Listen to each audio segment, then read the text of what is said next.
de esta noche es sobre la DEA. Es importante, sobre todo después de las filtraciones para vincular al presidente López Obrador con dineros del narcotráfico, que es lo que intentaron hacer, ¿verdad? Es un intento fallido, pero tiene una razón. Y les voy a hacer un poco de historia para que entendamos qué es la DEA.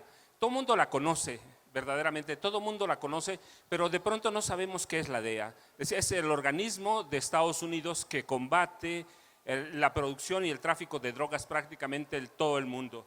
En 1969, cuando Richard M. Nixon tomó posesión como presidente de Estados Unidos tenía un problema gravísimo de consumo de drogas. Bueno, todavía lo tienen. Es una sociedad que va a consumir drogas históricamente hasta que termine el imperio.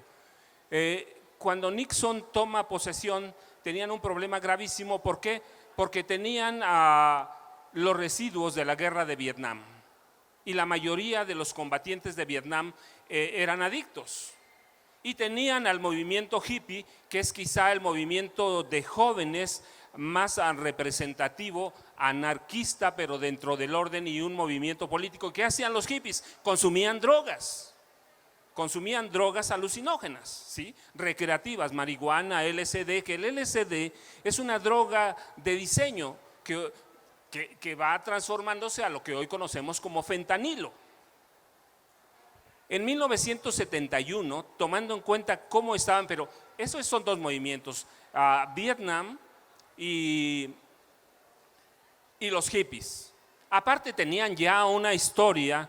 En 1910, para que tengan una idea, tenían 350,000 adictos a drogas como la heroína y la cocaína, que no es una droga nueva, Tenían 350,000 censados. Así que en el 69 tienen un problema gravísimo de consumo de drogas, y a Nixon se le ocurre declarar la guerra contra las drogas, así se llamaba, para que vean de dónde lo tomó Felipe Calderón, de Richard M. Nixon. Y declara la guerra contra las drogas en el 71 y fracasan. Y se le ocurre a Nixon crear una oficina para combatir las drogas a nivel interno y la producción de drogas internas también, que se llamaba la DEA. Y la DEA descubre inmediato que no puede combatir el consumo de drogas en Estados Unidos porque su economía está basada en eso, en la adicción a las drogas, en las armas. Estados Unidos es una economía armamentista, es una economía en drogas. Así que descubre la DEA que no puede combatirlo, pero también había una ventanita ahí que tienen, porque podría dedicarse a combatir la producción, transporte y tráfico de drogas prácticamente en todo el mundo. Así que se dedica a estudiar, fracasado en Estados Unidos, estudia y descubren que con el desprestigio que tenía la CIA, habíamos tenido presidentes que eran informantes de la CIA, pero descubren que la DEA puede hacer ese trabajo, el trabajo de la CIA. La DEA tiene un departamento, una dirección antinarcóticos. O sea, la CIA podía seguir haciendo esa tarea, pero tenía tanto desprestigio que crean la DEA. Fracasa en Estados Unidos, así que ¿qué hacen? Nos la mandan a nosotros en 76. En 75-76 tenemos la primera incursión de la DEA en México para combatir que primero la producción de drogas en Sinaloa, que se había convertido con Durango, con Chihuahua, en un gran centro productor de drogas a partir de los 40, un poquito antes. Así que descubren, nos los mandan, pero descubren que podían hacer otra cosa. Descubren que podían hacer trabajo de inteligencia, el trabajo que hacía la CIA. Entonces se empieza a retirar la CIA y nos mandan a la DEA.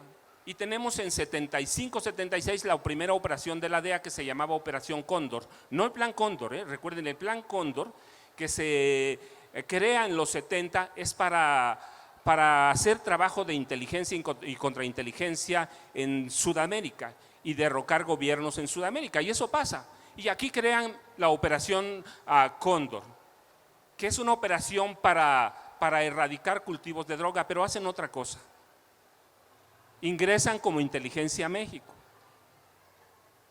ingresan y empiezan a penetrar a todos los organismos del Estado, sobre todo la Presidencia de la República. Así que teníamos un organismo que no controlaba drogas, que no controlaba la producción, que no controlaba el tráfico, que controlaba ¿qué? La inteligencia, y se fue la CIA. Se fue la CIA, pero nos dejaron a la DEA. Nos dejaron a la DEA, ¿y qué hace? Pues vimos su trabajo ¿cuándo? Apenas hace unas semanas, cuando la DEA filtra trabajos para vincular al presidente López Obrador con el narcotráfico. ¿Y qué es ese trabajo? Inteligencia. Es un golpe para derrocar a quien, al presidente López Obrador. Lo que no sabían es que este pueblo ya está politizado y que iban a fracasar. Entonces, ¿qué hace la CIA? Es un organismo para derrocar gobiernos sin involucrar a la CIA. ¿Y qué hacen? Información falsa. ¿Para qué usan a Anabel Hernández? ¿Para qué usan al New York Times? ¿Para qué usan al Washington Post o a ProPublica? Para tratar de golpear a gobiernos democráticamente electos. Eso lo habían vivido ya, no debía ser nuevo para nosotros, pero es.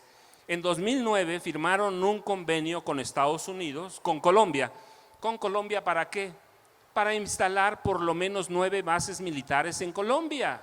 Y tienen 9 bases militares, aunque los colombianos dicen que no, que son de ellos. Mentira. ¿Y qué pasó con Colombia? Pues que allá producen los narcos mexicanos las drogas.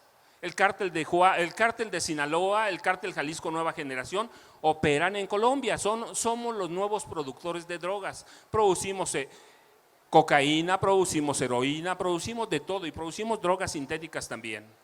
Así que, ¿qué hacen? La DEA es ¿hay algo? No. Ahora las levanto. ¿Ven? Esa. Son las tarjetas en las que anoto todo, ¿sí? Así que en las charlas, cuando les digo en las entrevistas, ven que sí lo tengo. Ahí lo tengo, pero no, esa es otra cosa.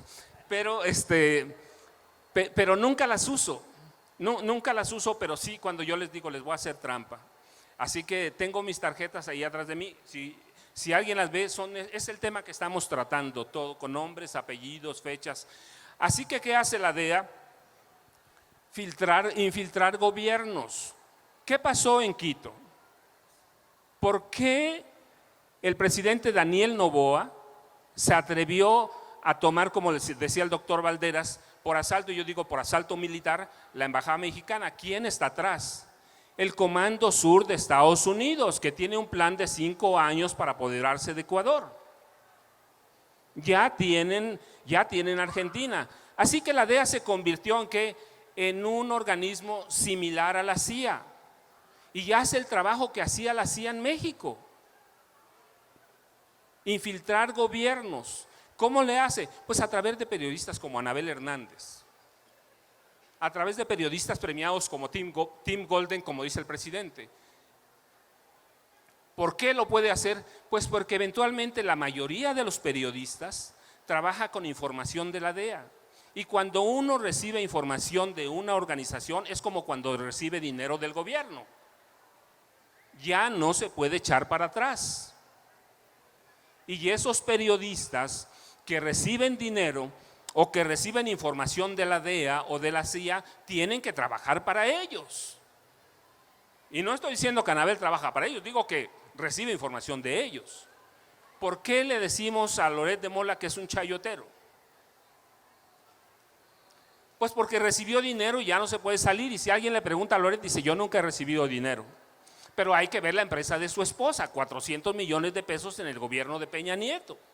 Entonces, cuando uno entra, y el trabajo de la DEA consiste en ¿qué? En infiltrar gobiernos. En 2023, después de 50 años, por primera vez la DEA hizo un trabajo interno. Y descubrió, por ejemplo, que desde 2022 el director regional de la DEA recibía dinero del narco. ¿Cuándo nos enteramos de eso? Nicolás Palmeri. Y lo lo cortaron, lo corrieron en 2022, pero ellos lo descubrieron en 2023. Y descubrieron que todos los agentes de la DEA recibían dinero del narco. En Colombia recibían dinero en efectivo. Hay documentos por 9 millones de dólares, 10 millones de dólares. Y Nicolás Palmeri, que era el agente encargado, le hacían de Canadá hacia abajo. Su esposa trabajaba con los abogados de los narcos, los abogados de los capos. ¿Cuándo nos enteramos eso? Nunca. ¿Cuándo nos enteramos que el director regional de la DEA, Nicolás Palmeri, trabajaba para los capos de la droga? Nunca nos enteramos. ¿Por qué? Porque los viejos reporteros trabajan para ellos. Y si un reportero recibe información de ellos, siempre tiene que trabajar para ellos. Y descubrieron que todos los agentes de la DEA estaban insertos ¿en qué? En actos de corrupción, de soborno, de trabajo para gobiernos, de trabajo para capos como el Chapo Guzmán. Sí, entonces, ¿qué es la DEA? Es una organización de inteligencia, un departamento de inteligencia que pertenece al Departamento de Justicia de Estados Unidos, que se dedica a filtrar informaciones para derrocar a gobiernos como el de Andrés Manuel López Obrador. Así que esa es la DEA. Esos son los organismos que tenemos. ¿Cuál es el trabajo de nosotros? Discernir la información que nos entrega la DEA y los periodistas que trabajan para ellos. Por eso es importante la mañanera. Pero no entendemos lo que son esos organismos hasta que pasan cosas como la de hace unas semanas. O que vemos a Loret de Mola entrevistando un capo que en realidad no era nada, afirmando que había entregado dinero para la campaña del presidente López Obrador. Entonces, ¿qué somos? Un país que por años trabajó para la CIA y después trabajó para la DEA. ¿Qué presidentes tuvimos que trabajaron para la DEA cobrando? ¿Sí? Adolfo López Mateos, Gustavo Díaz Ordaz, Luis Echeverría, José López Portillo, y además teníamos cualquier cantidad de funcionarios como Fernando Gutiérrez Barrios que trabajaban para la CIA y luego trabajaron para la DEA. Así que ¿cómo podemos confiar en la DEA? Pues nunca, ni siquiera podemos confiar en la policía mexicana. ¿Quién trabajaba para la DEA? Calderón, Genaro García Luna. ¿Por qué teníamos a la DEA metida aquí? ¿Haciendo trabajo para combatir las drogas? Pues no, porque somos un país por donde pasa mucha droga. ¿Que hacían trabajo para infiltrar el gobierno de Felipe Calderón? Que Felipe Calderón le abrió la puerta. ¿A través de quién? De Genaro García Luna. Hay documentos y evidencia suficiente para probar que, por ejemplo, agentes de la DEA participaban en sesiones de tortura de presos mexicanos. ¿Qué le sacaban a los presos mexicanos? Información de drogas, no, información política. ¿Por qué tienen a Genaro García Luna en Estados Unidos? ¿Qué es drogas? ¿Sí? Esa es la pregunta. Son sustancias que no hay que consumir, que te hacen mucho daño. ¿Sí? Y que las venden como dulces. Hay que tener cuidado fuera de las escuelas. ¿Sí? Así que Calderón, Peña y Fox ya le habían entregado el país a la DEA. ¿Por qué está enojada la DEA con México? Porque el presidente López Obrador, por primera vez en la historia de este país, tuvo la dignidad de cerrarle la puerta. ¿Hay agentes de la DEA? Sí, hay muchos, muchos. No los puede impedir. La frontera que tenemos con Estados Unidos, 3,200 kilómetros, es muy porosa. Cualquier agente puede pasar y puede viajar hasta México, así que hay agentes, sí, pero no legalmente. Lo que hizo el presidente López Obrador es cerrarle la puerta y le cerró a todas las agencias de inteligencia de Estados Unidos. Así que la DEA, un departamento de inteligencia, una dirección de inteligencia que viene a tratar de desestabilizar este país, que no es nuevo. Lo hicieron en Colombia, ahora lo están haciendo en Ecuador y lo están tratando de hacer en México. ¿Va a funcionar? Mire, yo creo que no. Sí, ya cambiaron en los últimos 4 días, si vemos a Loret, si vemos a todos los reporteros arriba a Palacio, ya cambiaron de narrativa y ahora están tratando de meternos de que hay problemas en el equipo de López Obrador y Claudia Sheinbaum. Si están cambiando la narrativa, no es así como muy sospechoso de las drogas, de la filtración de documentos. Están pasando a qué? A decirnos que ahora hay problemas en Morena, y seguramente hay algunos, porque yo conozco algunos, ustedes conocen algunos, hay un pragmatismo muy peligroso, incluso en Morena, así que hay que decirlo. Hay en el Estado de México, por ejemplo, candidatos del Partido Verde que son impresentables, y hay que decirlo y hay que denunciarlo. ¿Es un riesgo que tiene que correr Morena? Sí, absolutamente sí. ¿Por qué tiene que correrlo? Porque Morena todavía no es un partido político, ¿sí? Morena todavía no es un partido político, Morena es un movimiento. ¿Tiene registro? Sí, porque el registro es legal, pero todavía no se decide su futuro. El futuro de Morena se va a decidir cuando Andrés Manuel López Obrador se vaya el próximo 1 de octubre a Chiapas, a su rancho en Palenque. Hasta entonces se va a decidir el futuro de Morena. Mientras, ¿qué va a pasar? Que mucha gente va a llegar ¿a dónde? A Morena. Yo les decía, Erubiel Ávila, que todos ustedes conocen, un tipo infumable, el hijo de Luis Enrique Miranda Nava, ¿sí? Un tipo siniestro, y está también en el Partido Verde, y es una sociedad con Morena. Así que, pero esa narrativa están cambiando, de las drogas a enfrentamientos en Morena, que sí hay. Insisto, se van a limpiar, pues se van a limpiar hasta después de octubre. Solitos se van a ir acomodando. Pero no se va a ir la DEA, ¿eh? La DEA no se va a ir, nunca.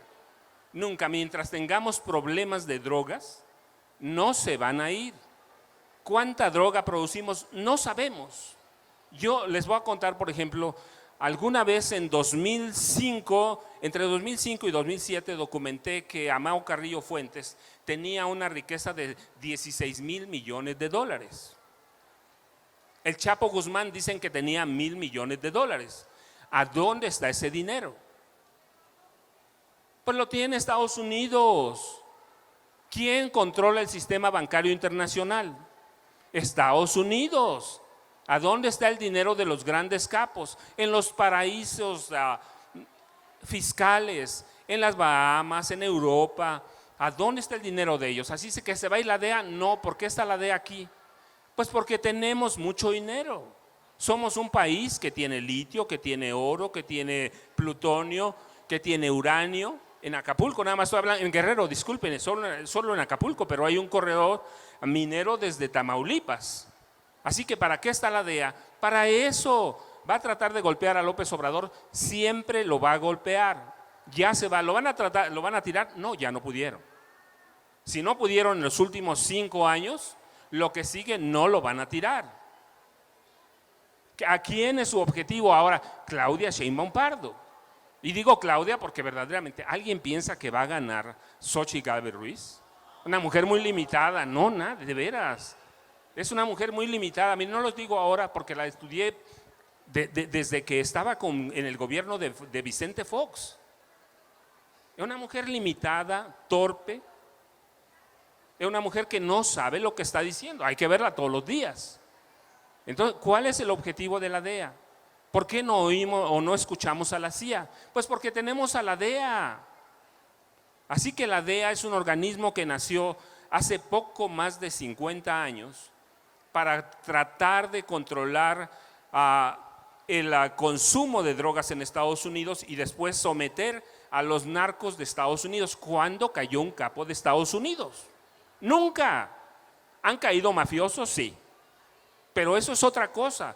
Podemos ver a los mafiosos en Nueva York, en Chicago, pero no los podemos ver como capos de la droga.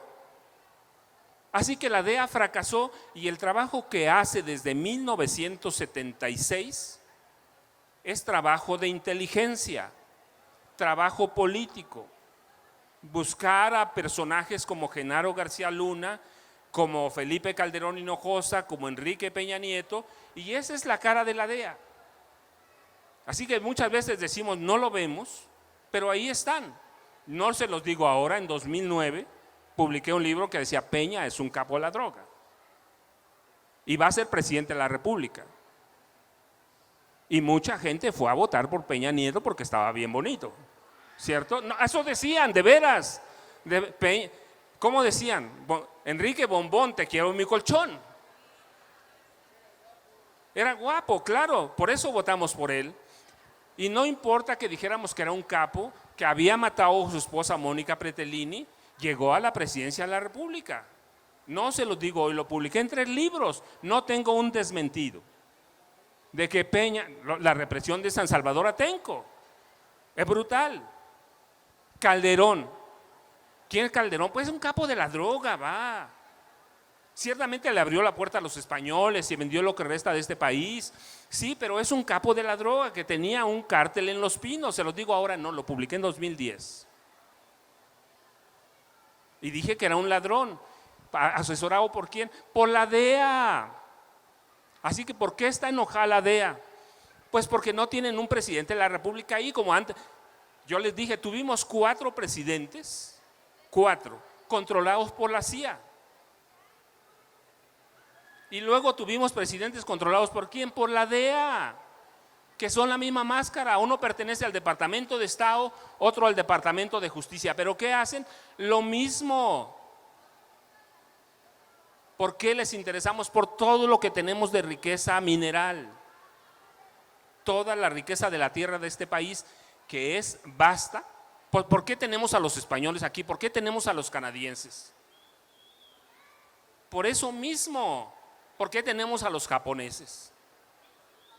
Por los recursos minerales. Así que la DEA, pues ahí lo tenemos, es Felipe Calderón, es Enrique Peña Nieto, es Genaro García Luna, es Miguel Ángel Osorio Chong, Santiago Krill Miranda. Les voy a platicar, por ejemplo, una anécdota. Santiago Krill Miranda tenía en su escritorio el expediente secreto de Genaro García Luna. Todo mundo sabía que Genaro García Luna tenía negocios con el crimen organizado, pero todo mundo guardó el expediente en su escritorio hasta que me lo entregaron hace unos años. Así que, ¿qué tenemos? Pues a la DEA controlando este país hasta que Enrique Peña Nieto, antes lo controló la CIA. ¿Quién nos controlaba después? La DEA. Tenían en Reforma. Felipe Calderón y Peña les construyeron un centro de inteligencia en la avenida Reforma en la Ciudad de México. Así que cuando alguien le pregunte ¿qué es la DEA? Pues es un departamento de inteligencia y de contrainteligencia al que le abrieron la puerta ampliamente Vicente Fox Quesada, Felipe Calderón Hinojosa y Enrique Peña Nieto. Esa es la DEA. Y sé que quieren platicar de otras cosas. A ver, ¿por qué no hacemos por ahí teníamos, ¿por qué no hacemos una ronda de preguntas? Y así yo puedo platicar, ya saben, por horas con ustedes. ¿Sí? ¿Por qué no hacemos una ronda de preguntas y me dicen qué quieren saber y platicamos? Si no sé, ahorita lo arreglamos, aprendemos todos. Una pregunta rápido, ¿quién? Rapidísimo, la primera.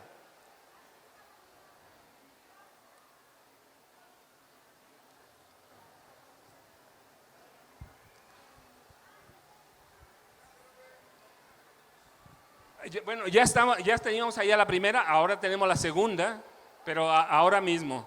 Y yo digo que es más dinámico y no lo voy a aburrir.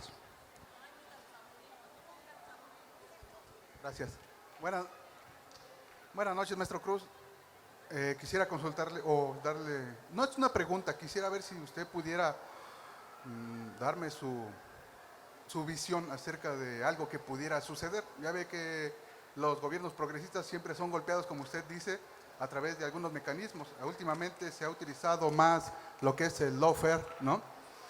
Y tomando en cuenta que pareciera irreversible ya la decisión de que Claudia Sheinbaum sería la próxima presidenta del país, me preguntaría, ¿usted considera que podría pasarle lo mismo o que los poderes fácticos intentaran hacerle lo mismo que le hicieron a Cristina Kirchner en Argentina, o peor aún, como pasó con Dilma Rousseff en Brasil? Ya que ve el sistema judicial también juega en el desarrollo del gobierno. Mire, yo creo, bueno, hay evidencias sólidas. Primero hay que esperar a que gane Claudia Sheinbaum Pardo. Yo estoy seguro que va a ganar, pero recuerden, las personas no ganan en las urnas, no ganan en las encuestas. Las encuestas son solo una intención de voto. Las elecciones se ganan el día que vayamos a votar. En 2018 salimos 31 millones. El reto, ya lo dijo el presidente López Obrador, que salgamos más de 32 millones a votar. La derecha tiene muchos recursos. Recuerden, están todos, no todos, pero la mayoría de los magnates están ahí. Los dueños de FEMSA, de Coca-Cola, que es una familia que es magnate desde el porfiriato. ¿Sí? Porfirio Díaz les dio sus primeras licencias y hoy siguen siendo los dueños, los mismos, con otros apellidos no, los mismos. Hay que ver, yo les digo a veces cuando voy a las escuelas, que me encanta, les digo nada más vean las actas constitutivas de las empresas y ahí van a ver los dueños de Coca-Cola, Eva Gonda de Garza Lagüera, que es la nuera de Eugenio Garza Sada, hijo de quienes recibieron concesiones de Porfirio Díaz. Son los mismos. Ellos han dicho abiertamente que por cada peso que ponga la oposición, ellos van a poner más del doble. ¿Para qué? Para derrotar a López Obrador. Kimberly Clark de México, pues ahí está su hijo, ¿sí? Los dueños de Bimbo son la extrema derecha también. O sea, recuerden, la derecha tiene mucho dinero. Nosotros tenemos votos, pero ellos tienen dinero. Y ellos pueden comprar millones de votos porque tienen eso. Y bueno, en ese contexto, si gana Claudia Sheinbaum como debe ganar, sí que podemos esperar pues que haya más dureza. Yo lo que digo siempre, miren, López Obrador es no el cambio brutal. López Obrador vino a pavimentar el piso para que pudiera su sucesor, ahora sabemos que va a ser Claudia Sheinbaum, pudiera hacer un cambio más radical. Y Claudia Sheinbaum Pardo es más radical que el presidente, de veras. Es una mujer que tiene carácter, que tiene fuerza y que puede hacer una gran presidencia. Va a tener presiones de la derecha, todas. Lo mismo que el presidente López Obrador desde el primer día. Sí, ¿qué día no han golpeado a López Obrador desde que tomó posesión? Todos los días. Yo no he visto, y les confieso, soy un estudioso de todos los presidentes civiles, nunca he visto un presidente tan golpeado como López Obrador, con una prensa, y sí, el presidente tiene razón cuando dice que es chayotera, les confieso, no es casualidad, la corrupción en la prensa en este país es histórica, yo lo viví, cuando yo fui reportero de esos periódicos, trabajé en Reforma 4 años, trabajé en el Universal 5 años, ¿sí? Cuando íbamos a giras, a los periodistas les entregaban sobres llenos de dinero. Sobres, eran sobres amarillos como pagaban antes en las nóminas. Hoy no les dan sobres, el presidente tiene razón. ¿Qué les dan? Les depositan en una transacción bancaria. Es decir, ahora ya no es dinero necesario el dinero en efectivo. Así que la corrupción de la prensa, miren, se iban a los baños a entregarle a los reporteros el dinero. Y yo conozco reporteros que decían, yo no he recibido un centavo. Sí, pero recibía placas de taxis. Tengo no es mi amigo, pero conocido, que tiene como 50 taxis. ¿Quién se los dio? El gobierno de Peña, el gobierno de Calderón. Alguna vez fui a la Lotería Nacional a hacer una entrevista y cuando bajaba la caja estaba en algún piso intermedio y vi un reportero que era mi cuate. Así que me quedé como todos los reporteros, curioso y chismoso, ¿cierto? Para mi amigo, Sí, entonces que me quedé, ¿y qué hizo? Recibió un sobre ahí entero. Sí, no es casualidad, y así como es en el Ciudad de México, es en todo el país, en todo el país. Del Mazo González, el papá de Alfredo del Mazo Maza, les entregaba sobres de dinero a los periodistas. Les voy a confesar, un día un amigo, trabajamos en el mismo periódico, entramos el mismo día, ganábamos el mismo salario, y me dijo, oye Paco, ¿por qué no me acompañas voy a recoger un auto que compré? Y yo dije, ay, se compró un bochito, qué padre. Y yo dije, ¿cómo le hace? Es casado, yo soy soltero, no puedo comprar un auto, pero dije, que bueno, es mi amigo, debe tener otra chamba. Y yo dije, vamos a ir a la agencia de la Volkswagen, y llegamos a la agencia de la Ford y le entregaron un Mustang del año. ¿De dónde creen que salió? Y otro amigo un día me dijo, oye, me acabo de comprar una casa. Y yo dije, el Infonavit se sacó la lotería.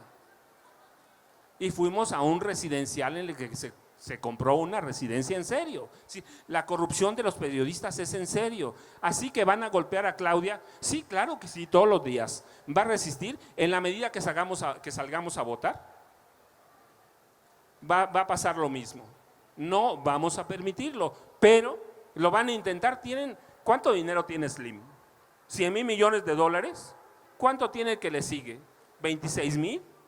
Germán Larrea Mota Velasco. ¿Cuánto tiene Ricardo Benjamín Salinas Pliego, que yo le digo que es un mueblero Barbaján? Y de veras que es un mueblero, ¿por qué? Porque en esa misma clase lo consideran así. Puede tener 10,000, 15,000 millones, pero es un mueblero, es un abonero Barbaján. Sí, pero él, ¿qué es? Pues también va a meter dinero ¿para qué? Ya lo hace a través de la televisión. ¿Va a meter dinero para golpear a Claudia Sheinbaum? Pues claro que sí, claro que sí. Así que, ¿qué podemos esperar de unas elecciones? Que golpeen a Claudia Sheinbaum todos los días. Que entre la DEA, pues claro que va a querer entrar. Que entre la CIA, pues claro que van a querer entrar. Que entre el Comando Norte o el Comando Sur, claro que van a querer entrar. ¿Qué es lo que necesitamos? Salir a votar por millones. Y luego estar alerta. Y luego, pues miren, ya no es necesario ver Televisa, en serio. Sí, tenemos cable, a quien le guste la televisión, yo sé que mucha gente no lo puede pagar. Yo lo sé, eso me queda claro. Pero no veamos las noticias, va. Claro, o veamos las charlas, claro que sí, no, muchas gracias. Entonces sí, debemos esperar eso, sí, debemos esperar que golpeen un día y otro sí a Claudia Sheinbaum. Hay un intento, lo van a hacer todos los días. El PRI está desesperado, el PAN está desesperado, no digo del PRD porque prácticamente ya está muerto. Sí, ya está. La verdad es esa. Mire, no le digo, yo lo dije hace años, les dije va a tener una votación de 3%, eso es lo que tiene, y si nos apuramos este año, lo votamos ya y podemos votar al PRI. Tenemos por primera vez la oportunidad de desaparecer al PRI para siempre, ¿sí? De desaparecerlo, pero pues están desesperados. ¿Qué tiene Claudio X González Guajardo? Está desesperado. ¿Qué tienen los empresarios que están con él? Desesperados, pero tienen dinero. Y en este país la corrupción, no solo de la prensa, ni de los políticos, la corrupción de la gente. Miren, les voy a confesar, yo tengo un tío que va a seguir votando por el PRI, no importa qué le diga yo. ¿Por qué va a votar por el PRI? Porque ellos robaban, pero dejaban robar. Sí, también hay una especie de corrupción nuestra, de corrupción cultural. Así que, ¿qué tenemos que salir? Salir a votar. Pero la otra pregunta.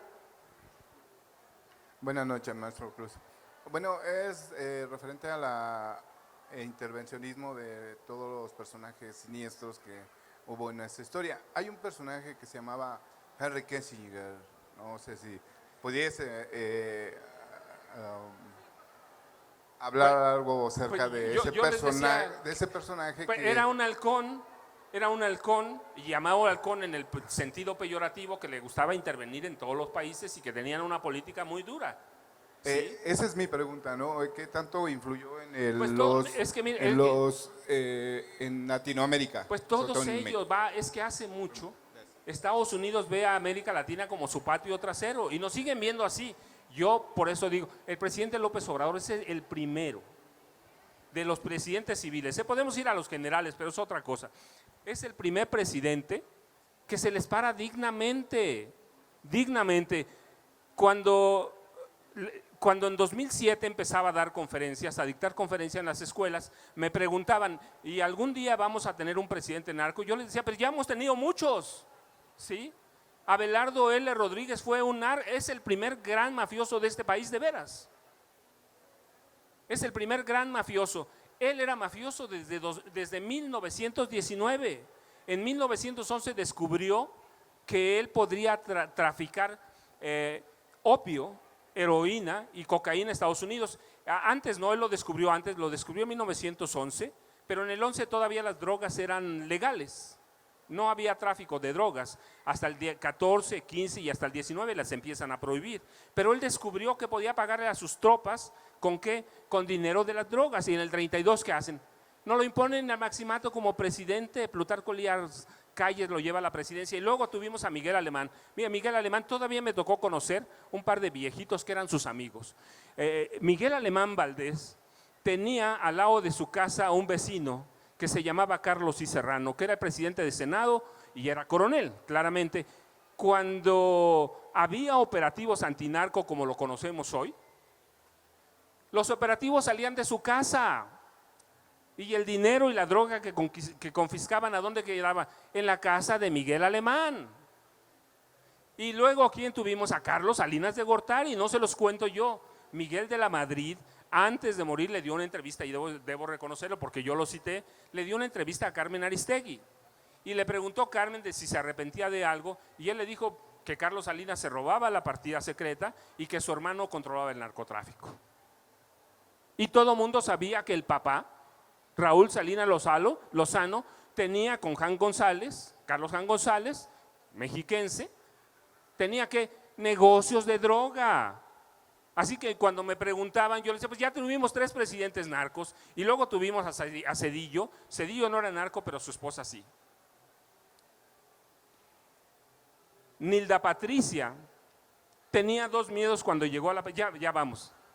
Tenía dos temores Nilda Patricia. Uno, que Salinas matara a Zedillo. ¿Era fundado? Claro que sí. Salinas es un asesino. Y el otro temor era que los narcos la mataran a ella o a su esposo, porque su papá y sus 2 hermanos controlaban el cártel de Colima. ¿Qué hacía el cártel de Colima? Traficar con metanfetaminas. ¿Qué son las metanfetaminas? Drogas de diseño que nos llevan otra vez ¿a qué? Al fentanilo. No es nuevo. Y la esposa de Luis Echeverría, ¿qué hacía? Pues controlaba parte del narco. Y el secretario de Gobernación, Mario Moya Palencia, ¿por qué no fue presidente o por qué no fue candidato presidencial Mario Moya Palencia? Pues porque le encontraban a los narcos credenciales firmadas por Mario Moya Palencia de agentes especiales de la Secretaría de Gobernación. Así que creen que vamos a tener un presidente narco. Y luego Calderón, bueno, pues ya es el acabose y Peña. En 2009 dije que era un capo. Presenté los documentos de dónde saqué que controlaba el narco. ¿Por qué están enojados con el presidente López Obrador? Por eso mismo. Así que hemos tenido al narco metido, o primero con la CIA y luego con la DEA. ¿Hasta quién? Hasta Enrique Peña Nieto. Así que van a golpear a Claudia, pero claro que sí, lo debemos esperar, claro que sí. Lo de Ecuador es una advertencia. ¿Por qué tomaron la embajada de México en Quito? ¿Y por qué fue un operativo militar? No se lo digo yo. El comunicado del presidente Noboa dice claramente que es un operativo policíaco militar. Así que ¿qué teníamos? Militares vestidos de policía. Así que ¿quién es el siguiente objetivo? Pues somos nosotros. ¿Lo van a poder hacer? No lo sé. Con el presidente López Obrador no han podido. ¿Con Claudia van a poder? Pues yo espero que no. Ahora sí, por favor. Gracias, maestro. Mi nombre es Fanny Laura, es un placer verlo y escucharlo. Gracias. Personalmente. Pues para mí, como viendo las cosas, si gana Claudia, si gana Clara y ya está en el Estado de México la maestra, uno pensaría que harían como una alianza. Pensando en el Estado de México y por la problemática que sabemos, bueno, los que hemos también leído sus libros, el narcotráfico en el Estado de México, pues ahora con la maestra, con algunas situaciones que usted también ya ha explicado como advertencias del narco, ¿cómo ve este panorama en caso de que, bueno, ganara Claudia, ganara Clara y ahora con la maestra? ¿Cómo vislumbra esta, pues sí, lucha con el narcotráfico o esta estabilidad que esperamos, ¿no? O quitar un poco Muy complicada, pero tenemos una ventaja. Gracias. Muy complicada, pero tenemos una ventaja. ¿Cuál es esa ventaja? Primero, que ya hay bases para formar una gran policía nacional, que es la Guardia Nacional. ¿Sí? Ningún presidente civil, desde Miguel Alemán Valdés, 1946, hasta Enrique Peña Nieto, se preocupó nunca por formar una policía nacional en serio, y a partir de ahí se pueden limpiar las policías estatales y luego las policías municipales. ¿Quién no ha tratado con un policía municipal? Hay que ir a Tultitlán, a Cuautitlán. Es horrendo, es horrendo. No tienen armas, pero corruptos son bien corruptos. ¿Sí? Entonces, ¿qué hay? Pues que tienen una base, que están creando la Policía Nacional, y eso va a servir ¿para qué? Para limpiar a las policías estatales. Todas las policías estatales están llenas de gente de García Luna, llenas de corrupción. No se los digo yo, acabo de ir a Tultitlán. Es horrendo pasar por ahí, a Cuautitlán. Es horrendo, la policía es horrenda. Pero en todo el país estamos así. Entonces, ¿qué van a hacer? Pues primero cimentar bien a la Policía Nacional, a la Guardia Nacional, y después, mire, Calderón, luego me reclaman, Calderón tuvo un intento de crear una Policía Nacional. Sí, pero quería que Genaro García Luna fuera el jefe vitalicio. Imagínense, de veras había un plan, un proyecto de Calderón para que Genaro García Luna fuera jefe de una Policía Nacional, pero que él fuera el jefe vitalicio. Imagínense qué policía, así que ningún presidente nunca se preocupó por crear una Policía Nacional. Hoy que tenemos un problema gravísimo, ¿se va a acabar rapidísimo? No, pero ya están las bases sentadas, el narcotráfico no se va a acabar este año, ni el que sigue, ni en el gobierno que sigue, pero se pueden sentar las bases por lo menos para controlar algo. ¿Sí? Sí, en Estados Unidos no ha podido controlar el narcotráfico porque son una economía de drogas, y ahí estamos nosotros. Tenemos 3.200 kilómetros lineales de frontera. Hay poblaciones por las que ellos pasan todos los días como Pedro por su casa. Todos los días, Tijuana, Nuevo Laredo, Matamoros, Reynosa, por todos lados entran. ¿Se va a acabar rápido? No, somos un país de paso de drogas. Lo que hay que hacer es educar a la población y tener una policía nacional. Y luego cuando el presidente López Obrador dice abrazos no balazos, hay que entenderlo en ese contexto, ¿sí? De abrazar a la población y decirle aquí tenemos recursos. Cuando llegó el gobierno de López Portillo a este país y hasta el gobierno de Peña Nieto, el gobierno federal perdonaba a los magnates, hay empresarios millonarios, pero esos no son magnates, son empresarios pobres, con mucho respeto lo digo. Magnates son los que tienen arriba de 2,000 millones de dólares. Eso sí ya es otra cosa, pero quien tiene 10, 20 millones de pesos, pues es rico, pero no es un magnate. En el gobierno de López Portillo, porque ahí empezó, y hasta el gobierno de Enrique Peña Nieto, 600,000 millones de pesos les perdonaban por años. Entonces, ¿qué tenemos? Un país que tiene esperanza. El presidente López Obrador les ha cortado casi todo, no todo, pero casi todo. Entonces, ¿qué tenemos que hacer? Salir a votar en grandes cantidades. ¿Para qué? Para mandar un aviso de que como el presidente López Obrador no estuvo solo, pues Claudia tampoco va a estar sola. De otra forma, un triunfo apretado nos metería muchos problemas, no a nosotros, pero sí a nosotros. ¿Por qué? Porque entonces le daríamos pie a esa oposición y a la derecha de reclamar el triunfo, de reclamar la anulación de las elecciones. O sea, si gana Claudia con 5%, van a reclamar la anulación de las elecciones. Necesita ganar por más de 10 puntos porcentuales. Puede hacerlo, pero claro que sí. Hay candidata enfrente, pues no tiene candidata, pero no se trata de no tener, se trata que ellos tienen lo que no tenemos. Dinero, mucho dinero. Y yo les decía hace rato, en este país hay mucha gente corrupta también. De nosotros también mucha otra gente necesitada. Pero, ¿qué tenemos que hacer? Salir a votar, todos, como salimos en 2018. Así que hay esperanza, sí. Yo soy pesimista siempre, mis libros hablan de eso. Pero tengo confianza en que consoliden la formación de una Policía Nacional. Yo soy hijo de policía, les confieso, yo lo he confesado, ¿sí? Yo soy hijo de policía, así que sé que no todos los… Y no digo que mi padre no era corrupto, yo lo conozco. Mi padre era un salvaje, ¿sí? Era un salvaje, pero también conozco policías decentes. Entonces, ¿hay esperanza? Sí hay, pero la esperanza no es lo que nos dé Claudia. La esperanza es cómo eduquemos a nuestros hijos, cómo eduquemos a nuestra familia y cómo nosotros nos aglutinemos en torno a un proyecto político. De pronto votamos y nos vamos, 6 años más. Pues no, tenemos que exigirle y hay que exigirles que limpien a Morena. Así que, sí, hay que limpiarla, hay que decirlo. Yo le digo, el Estado de México, conozco casos en Hidalgo, conozco casos en Puebla. Sí, hay que limpiarlo, pero este es un proceso. Los movimientos y Morena es un partido en proceso todavía, así que hay que esperarlo. Y sí, otra pregunta. Sí. Buenas noches, maestro Francisco Cruz. Antes que nada, mi comentario solo es de agradecimiento, decirle que venimos del estado de Guerrero, de Chilpancingo, donde precisamente lo que usted dice, siempre han existido los problemas, y los medios de comunicación, yo veo las noticias y reflejan otra realidad. Nosotros que nos desempeñamos ahí, que elaboramos nuestras actividades diarias, sí es cierto, suceden las cosas, pero nunca se les había dado la importancia.